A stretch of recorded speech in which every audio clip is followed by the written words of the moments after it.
بسم اللہ الرحمن الرحیم۔ تعلیم الصرف، پانچواں سبق۔ ہمارا سبق چل رہا ہے ابتدائی اہم اصطلاحات پر مشتمل۔ آج ہم مزید اصطلاحات جانیں گے۔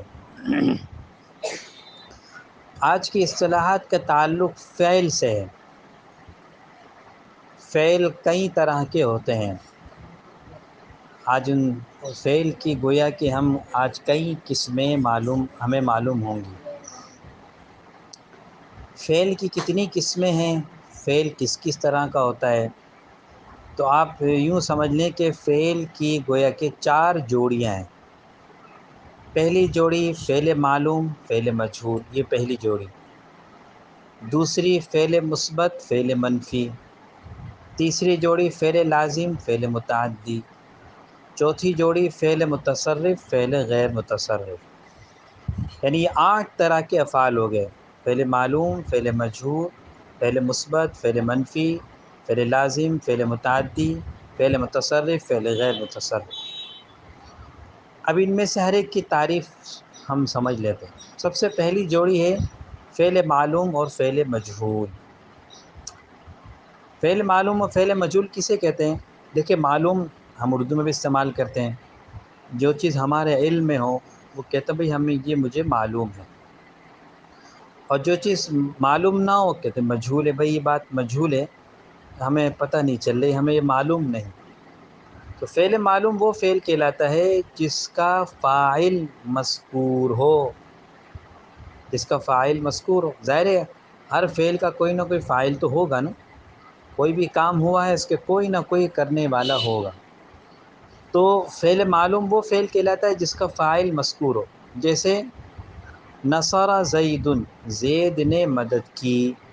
مدد کرنے والا کون ہے؟ زید، تو زید فاعل ہے۔ اب یہاں اس کلام میں نصر زید میں زید مذکور ہے، موجود ہے، معلوم ہے، اس لیے یہ نصر فعل معلوم کہلائے گا۔ فعل مجہول اس کے مقابلے میں وہ فعل جس کا فاعل مذکور نہ ہو، جس کا فاعل معلوم نہ ہو۔ جیسے نصر زید یا نصر خالد، خالد کی مدد کی گئی۔ اب خالد کی مدد کی گئی، بھئی مدد کرنے والا کون ہے؟ نہیں پتہ۔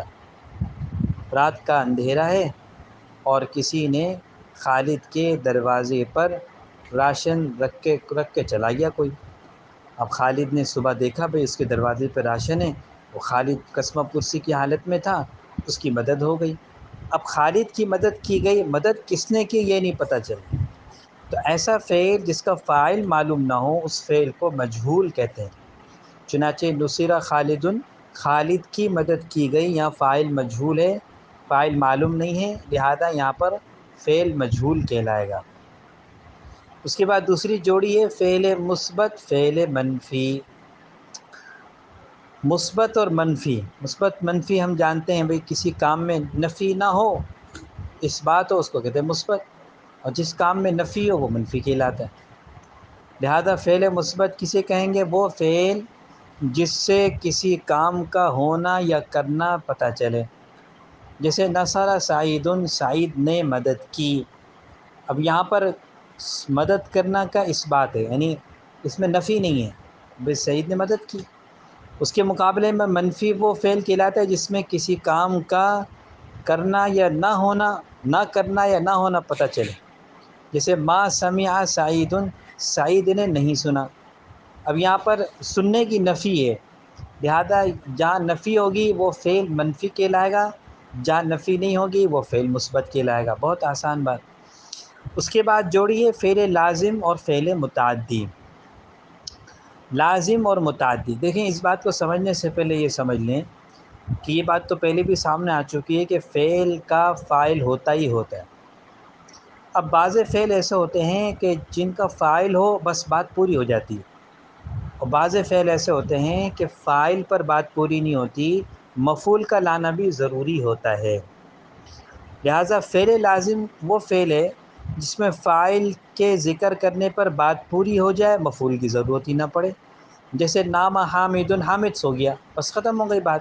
حامد فاعل ہے اور حامد نے سونے کا عمل کیا ہے، سو گیا وہ، یہاں پر بات پوری ہو گئی۔ اور فعل متعدی وہ فعل ہے جس میں فاعل کے ساتھ مفعول کے ذکر کرنے کی بھی ضرورت ہو، فاعل پر بات پوری نہ ہو۔ جیسے حفیظہ محمود، محمود نے یاد کیا، اب یہاں پر فاعل محمود ہے تو سوال پیدا ہو گیا محمود نے کیا یاد کیا، تو مفعول لانا پڑا اب ہمیں، حفیظہ محمود الدرس، محمود نے سبق کو یاد کیا، تو یہاں پر سبق الدرس یہ مفعول بھی ہے، محمود فاعل الدرس مفعول بھی۔ تو جو فعل صرف فاعل پر مکمل ہو جائے وہ فعل لازم کہلاتا ہے، اور جو فعل فاعل پر مکمل نہ ہو، مفعول بھی کی ضرورت ہو اس میں، وہ فعل متعدی کہلاتا ہے۔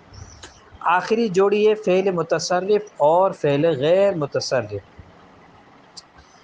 فعل متصرف وہ فعل ہے جس سے گردانیں ہوتی ہوں، ماضی، مضارع، امر، نہیں، یہ تفصیل آگے گردانوں کی آ جائے گی۔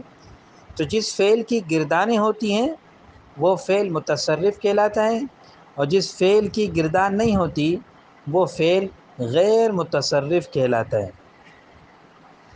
تو فعل متصرف جس کی گردان ہوتی ہے، جیسے نصر ینصر، اب نصرہ کی گردان ہوتی ہے، نصرہ نصرہ، نصروا نصرت نصرتا، نصرنا نصرتا، نصرتما نصرتم نصرتی نصرتما، نصرتنا نصرت نصرنا۔ ینصرو سے بھی گردان ہوتی ہے، ینصرو ینصرانی، ینصرون تنصرو تنصرانی، ینصرنا تنصرو تنصرانی، تنصرون تنصرین تنصرانی، تنصرنا انصر ننصر، یہ گردان ہے۔